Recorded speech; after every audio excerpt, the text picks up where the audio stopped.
question, as always, will be give us some final thoughts. Cool. And bring it home. So, all right. We are recording. Right now?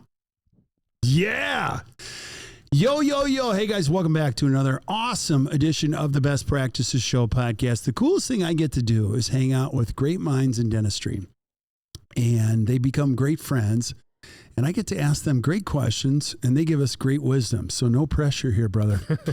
And we have Dr. Kevin Groth in the house, one of our favorite clients of all time, one of my dear friends, and you have not only stepped up as a leader, but it's really fun to watch how you've grown and developed and evolved as a human being, as a dentist, as an entrepreneur, and you're here for the To the Top Study Club tomorrow.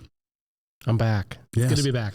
So we're having a beer. We're going to go to the dinner tonight, and I always love having a conversation with you about anything. And today you came up with this idea for today because really, here's what happens as entrepreneurs. Tomorrow we're going to sit in this room and you're going to get a chance to learn from other leaders, and you're going to actually share your learning, and you can see people evolve. They grow. Their mindset changes. How they do things changes. And that's one of the cool things is you get to learn collectively from all of these people. And so the listeners of the podcast are going to get a little sample of that from you today. It's good to be here. I love the To the Top seminar, and I think it's something that we started with Inner Circle a long time ago. Right. And it's just evolved into this like great community of people that we can just share and experience. And what you realize is everybody goes through similar things. It's just we all have different messages and we learn from each other. Right. So let's start here.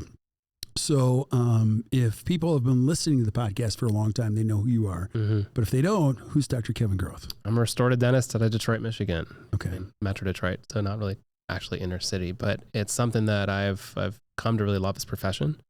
I've had my ups and downs, and it's a huge honor to be sitting here sharing my story. If I can inspire one person in this thing, it's worth it. And I love when I see these things unfold and I get contact from people on email or Instagram or text message, and it's just like, cool. I had no idea I would ever get in touch with these people, but it's one of my favorite things doing these podcasts because without a doubt somebody reaches out, and I think it's so cool that my message, which is pretty unoriginal and nothing crazy, it reaches out and touches people to some level that they can make change. Right. Well, you're built with a teacher's heart. You've always been like it's one of your passions. It's just to share knowledge and pass it along type of a thing. So take us through the evolution. So before we get into what's the biggest change that you've made in the last 6 months, but give us a little bit of prior to 6 months. Yeah, I think I went through a huge change, in the last 3 years where, I had this thriving practice and everything's going great. I had an associate that was working out, and we had another doctor, and it just kind of completely collapsed on me. Why? A lot of reasons. And I think I'm still figuring those things out. And I think the big thing is there were a lot of things that I didn't realize I was doing or I was not in control of. And it led to the fallout, but I now see it. And there's certain things that happen in life. Like even, I don't know if you watch The Bear TV show. I don't. The Bear. It's a good show. And there's a chef and he's awesome. And he has another side chef. Is it the guy in Chicago? Yeah. Have you seen that, Andy? No, you haven't Great seen show. it. Okay, yeah. Great show. But he has a side chef that works just alongside of him. Okay. And he gets all the fame and recognition, but she's doing just as much work. And it's one of those things that hit me right in the middle of the episode, being like, holy crap, I get it. Because here I was listed as Benko's 40 under 40. Right. And I was working with another dentist, and she was supporting our office just as much, if not more, from many days that I was there and not there. And it is a recognition of those things that as life keeps unfolding, it's just those little like glimmers or hints that you're just like, oh, okay, I understand this now. But everything fell apart. Yeah. She bought a practice, and I'm proud of her for that. Bet on your own self. I'm a big proponent of that, but I wasn't prepared for it. Right. And I think that was my naive nature of, I was invincible. Yeah. And when you're invincible, it's just only a matter of time before things fall out. Right. And it did, and it hit me hard. And it hit me at a time in my life where we were building a new house, and that was expensive if you've ever built a house. And on top of that, now I have no other doctor to support our practice. I'm supposed to support a 2-doctor practice with the overhead of a 2-doctor practice. And I'm supposed to produce like a 2-doctor practice on my own because I was in no emotional capacity to take on another associate at the time. Right. And I had a newborn baby. So my second kid, and it totally drained me. And I've been very open about that. As much as you just keep working and trying your best, it's going to exhaust you at some level. Yeah. And when you're running on fumes, that leads to burnout. And if you keep going down without making changes of burnout, it's going to lead to depression. And by depression, I'm meaning it's just to kind of numb to everything. And coming home, and my wife's like, "How's work?" And I'm like, it was okay. But I was meeting 2 patients an hour during the 3 hygiene visits that we had, because I'd never met those patients before because they were hers. And I dropped Delta Dental, and I'm having dialogues with those people. So I'm having constant dialogues all day long with people, and it's draining me like crazy. And then I go home and I'm given a baby. Yeah. And it's just, at one point my wife looked at me while my son's crying and said, "Are you enjoying him?" And we both knew the answer was no. And it was the most heartbreaking thing in my entire parenthood. Yeah. Is that here I have his newborn. It's a special time, and I hated his infancy. Not because of him. Right. It's because my life wasn't allowing me to enjoy those moments. So take us through the next chapter. What happened after? Yeah. As you're going through that. And you've witnessed all of it. Right. We have these weekly calls. Mm-hmm. I'm privileged in the sense that you pick up the phone every week and we talk. And you saw how I evolved into a kind of a darker place. And you just kind of sat with me. And I had people like you, people like Zach, people like my wife that could help pick me up. And when no one wanted to grab me and pull me out of it, you all just kind of recognized that this is something that I needed to almost go through. And that's the thing I kind of came around to, is that life happens for you. Well, I think you said this, you got to sit in the suck for a little bit, and figure out why. And from there you get some clarity. I'm a whole different person. Why? And I'm proud of that, because I've done the work where I've made changes in my life. I now recognize how much I needed to change, how much I needed to evolve. I'm a softer, more gentle, more humble, more compassionate, more empathetic person. And that's what the world needs right now. And I'm gentler with my patients. I'm gentler with my team. I'm better as a parent. I'm better as a husband. I'm a friend. There's so many things that happen in life that I'm just like, wow, I'm so proud of the fact that I fell. Yeah. And I would do it all over again. And I'm not ashamed to say that I went through depression. I'm not ashamed to say I had burnout. I'm not ashamed that I had financial issues. I'm not ashamed to say that I wasn't the best husband. I wasn't the best parent. And I'm certainly not the best son and friend, and you name it. Insert the narrative there, and I wasn't. Yeah. And I wasn't the best version for myself either. And that was a big thing too. And I think all of a sudden it just became one of those moments where I just had to start making some little changes. And those little dials that you start tweaking here, had a magnification of an effect that all of a sudden my life became easier. And it wasn't like I did anything crazy. Right. It's just, it's how you think sometimes, right? And I think I ultimately then became more positive. I said, I'm never going to go negative. I'm going to find the positive in every single moment. I have a bad patient. Fine. Find the positive. I have a bad circumstance with my son right now, or daughter, or whatever parenting thing it is. Find the positive. Turn it around. And that consistency of which I started thinking changed everything for me. And then I started realizing life is just supposed to happen that way. Yeah. You're supposed to go through some tough times. You're supposed to have some hardship, because it gives you a lesson or a sense of wisdom in the future that you didn't realize you needed. Yeah. That's where I'm at now. So take us up to that point. And then and lead us into what the biggest change was. Where did it happen? What was the conversation? I was doing dishes. Okay. I like doing dishes because I can't be distracted. You like doing dishes? I like doing dishes. I'm like your son. And I was a 16-year-old that hated dishes too. So it's kind of ironic now that I'm telling everyone I like dishes. Behind the scenes, I was explaining to Kevin that I'm trying to help my son understand how to do dishes. Yeah. But it's a very cleansing, physically you're cleaning dishes, but your mindset is getting away from everything that's cluttering, and you're just kind of able to process things. Yeah. So I think a lot of that allowed me to process the things I had to do. I had to make amends with certain people.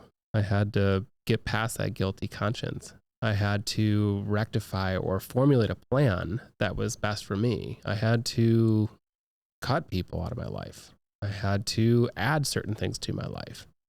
And in that process, it's just simplifying everything. Yeah. That's all it became. It was just is this a good thing or is this not a good thing? And anything that wasn't a good thing, I tried my best just to weed it out. Right. And you're amazed how much lighter things get when that happens, right? So ultimately it led to coming back here 6 months ago, Yeah. I was a totally different person than I was 2 years prior to that. And I was so proud of that. And so we're meeting at this To the Top meeting. And I think the biggest takeaway from that came from when you were up there and you said, like, the best leaders are the ones that have the most consistency. Yeah. And clarity behind the message of which they're trying to forecast for a vision. Yeah, and I'll add some context to that. So it's a Jim Collins quote that I love very much.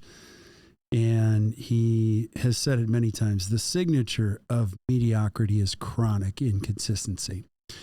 And so you're describing like my biggest challenge prior to learning that is I was inconsistent. And I think you wear it as a badge of honor. Like, I am inconsistent. I love chaos. I love creativity. I love ideas. I love bringing energy. And what I didn't know was it had the opposite effect I thought it was bringing. So whether it be with my team, whether it be with Sarah, my wife, whether it be with my kids, I thought inconsistency was like brilliant, but it's not, right? Yeah, it's definitely not. And so in that meeting, my wife was here and she leaned over and said, yeah, you aren't consistent with anything. So I think that really is something you need to work on the next 6 months. Yeah. So I did. Yeah. You know, have I shared this with you? Never question your wife's judgment. Never. She married you. There you go. So I heard that years ago. Somebody said, Kirk, don't ever question Sarah's judgment. She married you. There we go. I'm like, okay. Got it. And so every once in a while, your wife will give you some wisdom, or your significant other. And I think it's powerful because they're closest to us. They can see what we're struggling with. Yeah. She walks this journey with me every day. Yeah. And I'm so grateful for that because she's the best person to take everything that comes out of my brain and focus it to some level. And then okay, go back to that moment. So so when your spouse, your wife is amazing, and she gave you that information, how did you react to it? Did you go, absolutely, or did you go, wait a minute? Okay, what are you really trying to say? I will never take anything my wife says defensively. Yeah, yeah. I think that's a huge thing for anybody to give you the gift of a criticism. Whether you like to hear it or not is a whole different thing, but like, they're sharing something that is highly reflective of how you're coming across. Right. And I mean, I worked with a therapist for a long time for personal development, and he talked about how it's important for other people outside of you to share what they feel from you and what they see from you, because you would never know what you look like if you didn't have a reflection in a mirror. Right. So you need somebody to tell you how you are internally on the outside. And so for me, she has 100% purpose or directive to tell me how I come across and how I need to improve. And sometimes I don't want to hear it. Right. So how did you use that information? Yeah. So we sat down afterwards in the airport, started thinking of ideas of, okay, what do we need to do next? At the Milwaukee airport? MKE. Really? Yeah. I mean, because that's the nice thing about getting away. Right. I'm here. I'm away from my practice. I'm away from my family. I'm giving my time to sit here. And I've literally started working on my next 6 months already before we're having this podcast. And it's something that I'm channeling these ideas and this slow nature of where do I want to go? And having that time away is a really important thing because it gives you the clarity break you deserve. Yeah. Because if you're just constantly in that hamster wheel, it's never going to get done. What? Webinars don't do it? No. I'm joking. Oh, yeah. I'm joking. So I think you got to give yourself a permission to go somewhere where you feel energized and you can pay attention and you can lean in. Oh yeah. And it's hard. It's hard. I mean, you saw my daughter on the FaceTime. She was crying because I wasn't home. Yeah. And that happens almost every time I leave. So you have to be very selective of the times you go and why you're going. Right. I needed this. I need to go away in order to get a sense of where I need to go for myself and my business and all different aspects. Right. So take us through the treatment plan in the airport, in MKE. One of the easiest things I could implement is more consistent meetings. Okay. And I wasn't having meetings for a while. And you knew that. Why didn't you have meetings? Because I felt like 1, I had a great team. 2, we had a great office. And 3, I didn't want to use the time because we needed to see the patient base. So blocking out the hour once a week became kind of like a waste of time because we didn't have a structure or consistency to the meetings themselves. So it's just kind of like, let's just sit down and let's have a birthday lunch for the hygienist that had her birthday that week. Or let's sit down and let's just kind of like talk about the patients that we saw that day. Right. You know, and it wasn't anything that was really productive because it wasn't going anywhere and there was no consistency, we led that meeting and we didn't have a directive going forward. So it just kind of fell flat. And I think my practice kind of fell flat because I stopped having consistent meetings. I did that when I was a client. I had meetings 2 hours a week, every week for 2 years. And we grew immensely. We changed a lot of things. We did all these awesome things. It's because we took time to devote to it and we had a structure of how we were going to do it. Right. Well, don't you think it's a natural phenomenon where you get busy, things start happening. You look at your schedule. You're like, I got a lot going on. There's some exciting stuff going on. I got this. My team is great. You know, they trust me. We trust each other. We don't need to meet. And then 1 week goes by, then a second week goes by, then a third week goes by, and then you just feel something's off. For sure. It's kind of like, you know, being married to your spouse going, we don't need date night. We're just chasing our kids everywhere. We're good. And then you go, what in the world is going on here? You know, type of a thing. Would you agree? It's all about love. Loving somebody isn't just having a wedding ring on your hand. Yeah. You know, it's what you do on a daily basis. Yeah. And how you commit to that person. And I mean, for me, I do little gestures. I make my wife coffee every single day. You know, and I write notes when I don't see her in the morning, and I write notes for my kids just so they know I love them. Yeah. But it also carries forward to how I love my team. Right. I love every single person on my team. And I've talked to other dentists that they say, you actually tell them you love them? Like, that's a problem. Yeah. Because what if you have to fire them? And I said, well, if I don't love them, they're not going to be working for me. Right. It's a core value for us, is team love. And how do I express my love for those people that work with me on a daily basis? And when you don't have those meetings, you're not allowing yourself the time to love each other. Yeah. Because you're just going through the rut of the day, seeing X number of patients a day, and the hygienists are seeing X number of patients, and the front desk is doing all the stuff they do. And you lose the intimate nature of which you connect. Yeah. And it's all about connecting. Yeah. No matter what job you are in, no matter what profession, whatever life thing you're going through, it's all about, goes back to connection. If you're not connecting with people, it's never going to work out. I agree. I totally agree. So one thing that was that needed to be more consistent was your team meetings. Yeah. Take us through the next layer of consistency. So with the meeting structure, it became one of those things. You gave me the template, you know, and have the action items and having the goals and having the forecasting of KPIs or the metrics you want to track. And, you know, I took it and I used my own way through it. You know, I kind of initially used the template and it kind of worked for me. And then eventually it just kind of became one of those things that we're still evolving with it. But for now, it's kind of been here's the forecast of where we want to go. And here are the action items we need to take in order to get there.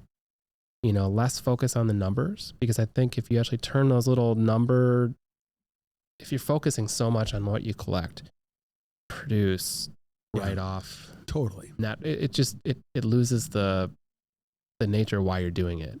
Right. But there's so many underlying things that you do to support those big numbers, and that's like the leading lagging indicators, right? Right. So if you're looking at those lagging indicators, which are just those little things that you can twist and turn and do a little bit better here, a little bit better here, or like do these certain action items, all of a sudden things get more consistent, and things that are more consistent become more profitable. Yeah. And all of a sudden, because everything's more consistent, it's actually just easier.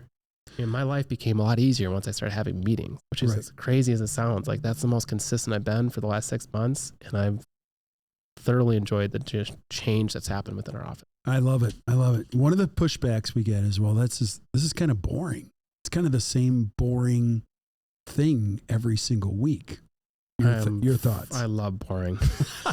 Well, I should, you know, because that word does come up, and let me clarify. Sometimes the choice of word, it's repetitive. Yeah. I don't know that it's boring. So I think the challenge as a listener is like, I love repetitive. Mm-hmm. I love eating healthy regular. I love having a regular family meal. I love having a regular team meeting. It is extremely repetitive. There's got to be something about the neuroscience of being extremely repetitive in a positive way. Mm-hmm. Wouldn't you agree? Totally. That's energy. Right. And if you have positive energy going forward, it's going to infect everybody around you. Yeah. And all of a sudden the vibe is different. Right. Like, literally our patients became more vocally enthused by our energy. Right. And every single day somebody mentions how great we are and how great our team is. And that wasn't said as often as it does now, probably a year ago. Okay. And that's the biggest pride for me, is knowing that energy is totally palpable. And it's felt by people that are not within the office energy, that they feel it. Right. They come in, they say, whoa, you guys are amazing. Right. And all they're saying is that the energy here is great. Right. And I mean, truly, I've had so many people say, like, how are you always so happy? Right. They don't know my crap. They don't know what I went through. But at the same point, like, that's the best compliment, because they're like, how are you so happy? And I say, I just choose to be happy. Right. Let me throw 2 words at you. Yeah. So I've watched this with my kids go through all this education. The principal at our high school uses 2 words called cognitive rigor. And so they do work hard on making sure kids use the cognitive rigor. And that sounds like it's spending a lot of energy. What consistency means for me is less cognitive rigor. For sure. Do you know what I mean? So it's not as hard. You're not thinking about things. Yeah. I used to pride myself, I'm going to solve a big problem. And you actually build up this dopamine to put out these fires. And you get addicted to it. You're like, I just solved a big problem. Get that. And in the moment, you don't realize how destructive that is, or how counterproductive it is long term. So I've become, and I wonder how this relates to what you're doing, is like how much the repetitive nature of good processes like this really build positive neural pathways and more energy. I can't say it any better than that. Yeah. That's exactly it. Well, that was a question. What's the question? It is. It's not a question. But but ultimately, I realized when I had these action items, how responsible I was for those things. Yeah. Now it's hard. If anybody's listening to this, don't think for a second, oh, just do what Kevin says and it's going to be easy. It's not easy, but it's better to take action. Totally. And once you start taking action, you get it's like building up muscle. The more you do, the stronger you get with it. Okay, let me ask you, I want to go in a couple realms. This is business-wise. This is your practice. What does consistency mean to you personally? Just your own personal health, whatever, and then also in your family. How'd you fill those 3 buckets? Let me wrap up the meeting one. Okay. First. So I think ultimately one of the things I realized through the meeting consistency is the fact that I was very responsible for so many things. Back up. What does that mean? Because I have this action item list. And you were doing it all. I'm doing it all. Yeah. And it's something that I'm not a micromanager. I don't like micromanaging, and I like putting my trust into people to get the things done. But I also realize that I'm not delegating enough of things for other people to do. And I'm not giving them the opportunity to thrive. Right. So one of the things we did last quarter was I want everyone to have a project. Come up with anything. I don't care what it is. There's no budget. Just you guys find ways in which you can make our office better. And every single person did. And it was awesome because we each had like a task list that we went through. I'm like, hey, how's your project today going? How's your project this quarter? What's going on status wise? Can we support your project? And there were things of projects that I never would have done. And when it's a group effort that you have, it's so much more meaningful than it is just being on your own. Yeah. Because you get far more done when you give more responsibility to other people to do it. It may not be the way you do it, right, or want to do it or how to do it, but eventually you get to a place that you can give up this idea that has to be on you. And I did that when I first started out in dentistry, when I took over my dad's practice, and I kind of got back in that realm, but I'm trying now going forward. And this is one of my next 6-month things, is ideas of delegating things out so I can get more time. Okay. And devote that time then to things that I can do that matter, that have the biggest input, and get rid of all the stuff that bog you down. Yeah. That's consistency now too. Yeah. Like give our listeners an idea of what you love to delegate specifically. We'll go through things on our meeting agenda. Like this last week, I made a really sweet album of all my cases. Done a lot of great cases the last year. And I want to put it out there, and I'm going to expensive, but I'm going to give it to my specialists. I'm going to give it to my people. I'm going to have one in every op. Yeah. And one of the things was I want to make sure that in that album, the people that I'm featuring are okay with me putting them out there. Now, is it worth my time to contact all those people and say, hey, can I feature you, or could I give it to my front desk and be like, can you do this? And now that just freed up probably 3 hours of my time. Yeah. And a bunch of phone calls or text messages that I have to do. That's one idea. But it's just ultimately, I've come down to realize that every task that I have to do, is it mandatory that I have to do it, or can somebody else do it? And if somebody else could do it, let's try and like spread that out and let my energy be devoted to things that I can do and only have to do. Right. It's a game changer. Love it. I'm even doing something for emails coming up. I hate emails. And I've used emails now as kind of like my to-do list. Okay. And you have this never-ending inbox that never gets emptied. Right. And it just becomes this very stressful to-do list. And so I'm reading this book called Buy Back Your Time. And a good book. I forget, Dan Markle or something. I forget his name, but Dan. And he mentions how he has an executive assistant go through his emails. And with that, he has a system and he has all these different folders. Like the first one's like everything that Dan has to do, folder number 1. And then after that is like needs to respond, waiting on a response from that person, completed tasks, financial statements, whatever it comes to. It's all these different folders, and how you organize is up to you. But then essentially what I'm doing right now is I'm mimicking that job. I made the folders in my Gmail today. Okay. And then from there, now I'm physically putting those emails into those folders as if I was the executive assistant. And once I like that system, I've now created a job that I can hire somebody and say, hey, it's going to take you 5 hours a week. And I want you to do it this way. Yeah. And that's how you really learn how to evolve as an entrepreneur. Because now you're doing that E-Myth idea of you're giving up tasks to people that can do the work for you that now frees up your time to do something else. Yeah. So I don't have to sit at work doing emails. Yeah. Doing it right now. But then you also have I created another system and I said, I'm going to make a Google Doc of an Excel spreadsheet. And from those emails, it would be like, these are things that you have to respond to. Or these are things we're waiting on. And it just kind of tracks it all. It's all stored in the emails, but my inbox is literally empty right now. I don't know, it might not work. That's but I'm going to try and be more consistent, but I know that emails take up all my time. Yeah. So if I can get away from that, I can now have a physical to-do list and I can create somebody to do some of that work for me and free up 5 of my hours a week. It's huge. Yeah. It's a game changer. Huge. I was just talking to Laura this morning. There was a point I had 53,000 I remember you showed me that. emails in my inbox. It was right after COVID. I think I have probably 42 today, something like that. But Laura, I will tell you, I sucked at it. Mm-hmm. I still suck at it.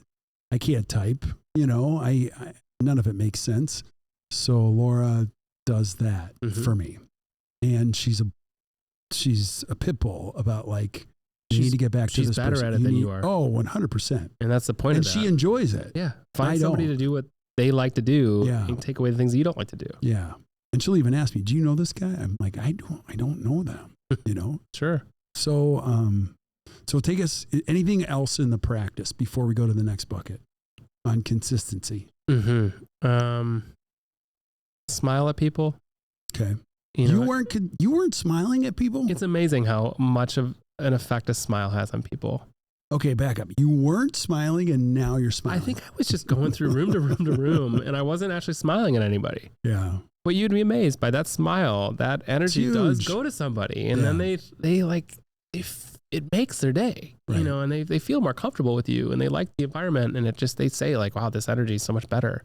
Right. Or whatever it comes to, they recognize it. Right. Smiles are good. Now I would say this, you're naturally a smiley person. Sure. I am too. What limits my smiles is too much on my plate. That's it. Yeah. When there's too much on my plate, it's hard. It doesn't come out naturally, And that's what happened. So I'm seeing 3 hygiene patients an hour and I'm doing my own 2-3 column restorative work and it's exhausting. Yeah. And you stop smiling. So that was one of the items on the list of the consistency is hire an associate. Because I realized I couldn't do it anymore. Yeah. I can't consistently stay at this level and feel like it's going anywhere. I'm literally running on a hamster wheel every day. Yeah. So I've found an associate. Okay. So take us through consistency in your personal life and your family life. Anything? Yeah. Personal life. It's something that it's been a big goal of mine to get in shape this year. Yeah. And for the first 6 months, I probably was just kind of inconsistent. And so my mentor and friend, Dr. Edwards, he recommended the associate to me. He also recommended a trainer for me. And so I've been working with him for about 6 weeks and 8 weeks. I forget what it is, but it's been great because he holds me accountable to be consistent. Yeah. He has a program I'm doing 4 days a week, 3 strength, 1 cardio, and then also just kind of tracking the nutrition. It's amazing how much better you feel when you start eating the same, working out the same, and also tracking sleep and tracking stress levels and having the check-ins every week with him and understanding that, there's been far from perfect weeks. Yeah. I'm just curious, how you tracking your sleep on Apple Watch, or are you doing the Aura Ring? I'm just kind of just telling him what I'm doing. Okay. So I had the Aura Ring. It could work pretty well. I'm not opposed to any of that stuff. Right. The Apple Watch does help, but this one is old. Doesn't have the sleep capacity in that. But okay. I just kind of know I got this many hours last night. Yeah. But to me, it's been fun to have the consistency and how much better you feel, and your energy has changed in all these different ways. And that's a game changer. Yeah. I guarantee 6 months from now, I'm going to be in a lot better shape. Oh, 100%. Because you keep doing the same thing, repetition wise, it's only going to matter of time before things change. Yeah. And you're young. Yeah. As you get older, exercise has multiple benefits you didn't even realize. Not only is it good for the body, but it's good for the brain. Mm-hmm. It's also the perfect countermeasure to stress. Totally. It's just, it's a calming thing. Mm-hmm. It's just, I can't even say enough about it. I can't imagine a day without it. And there are days that I don't get it. And I'm like, I got to get back to. You know what's really cool? What? During my struggling days, I had tremendous amount of acid reflux and psoriasis.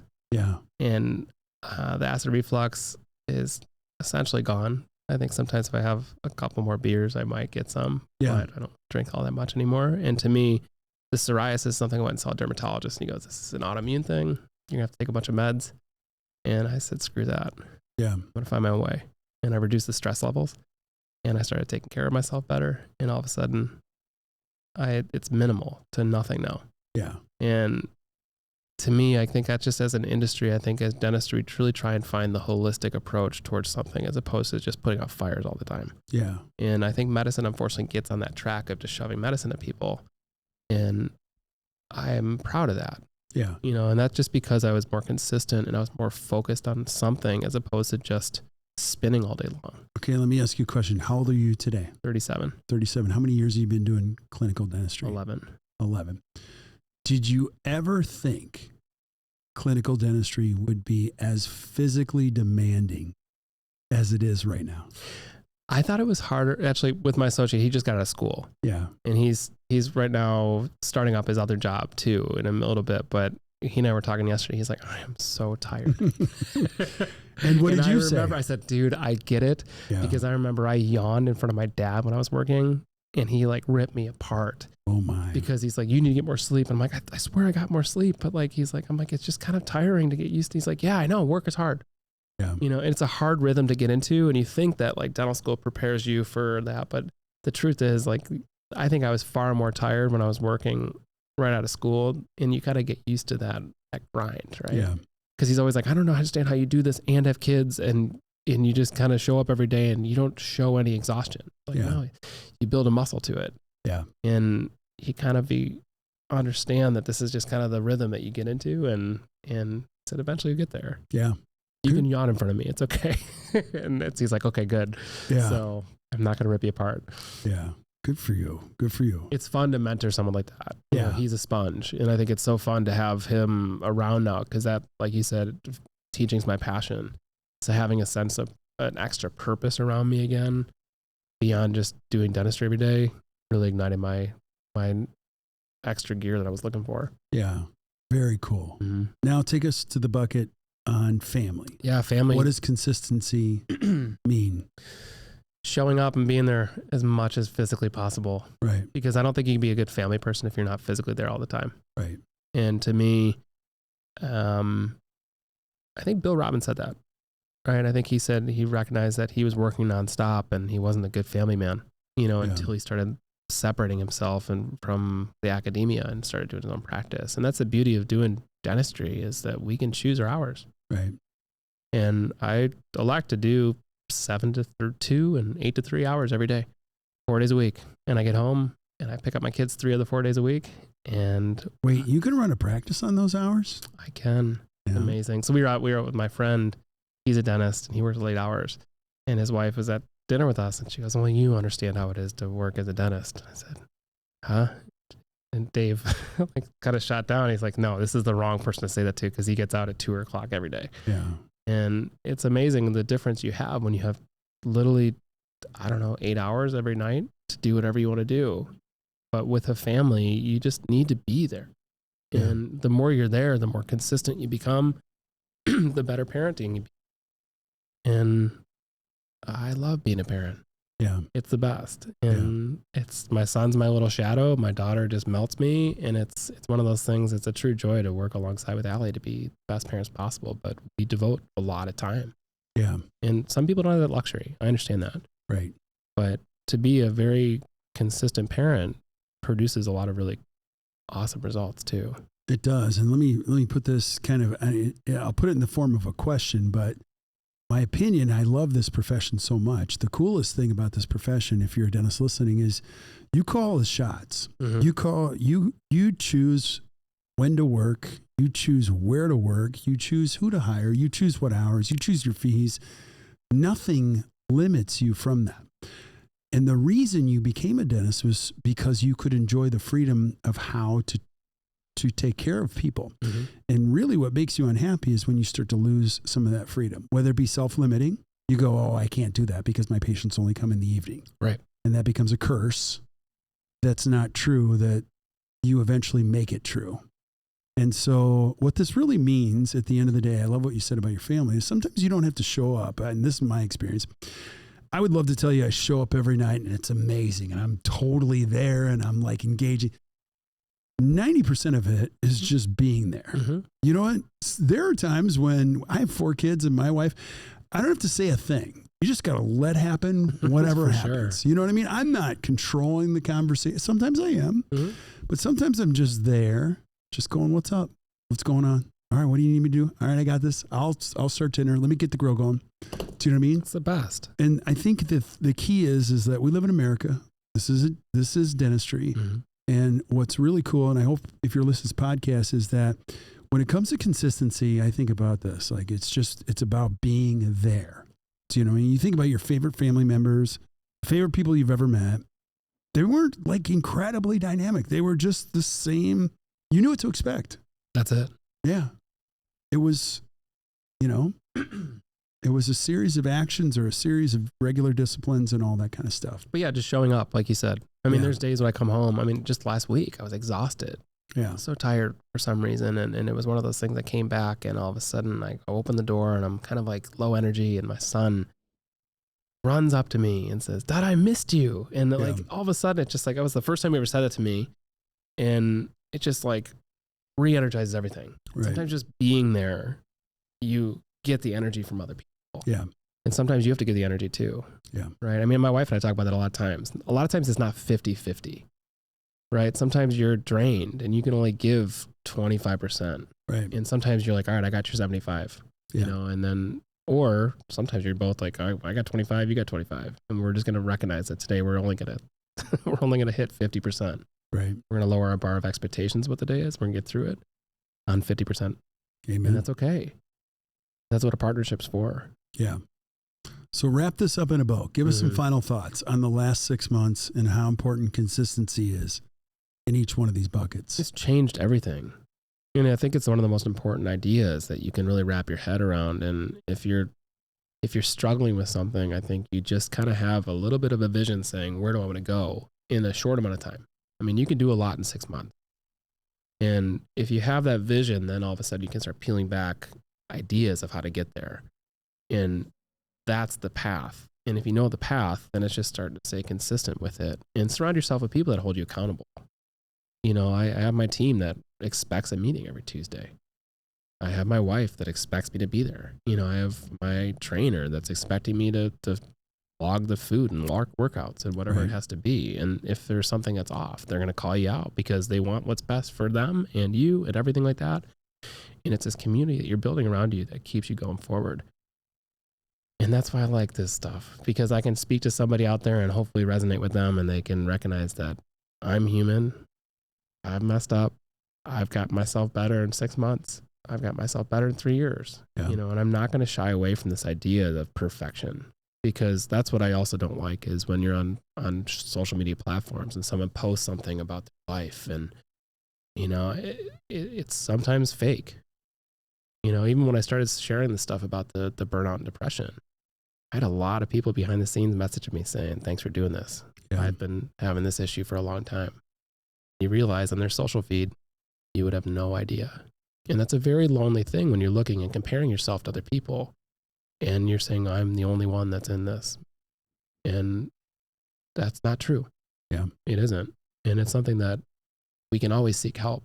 We can always get help. And that's why I called you on a random Tuesday night when I stormed out of my office in scrubs. I said, what the hell am I going to do? Yeah.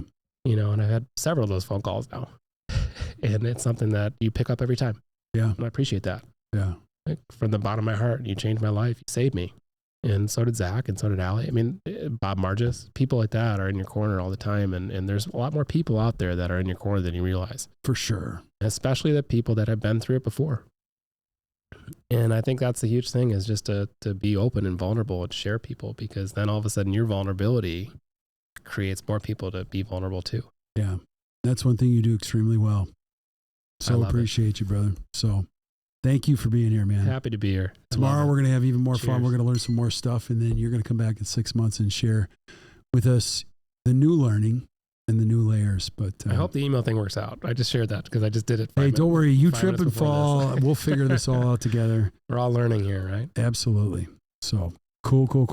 Well, brother, thank you so much. It's a pleasure. Awesome. We'll stick around. Always say goodbye to everybody else, but thank you guys for listening to the Best Practices Show podcast. I hope this stuff is helpful.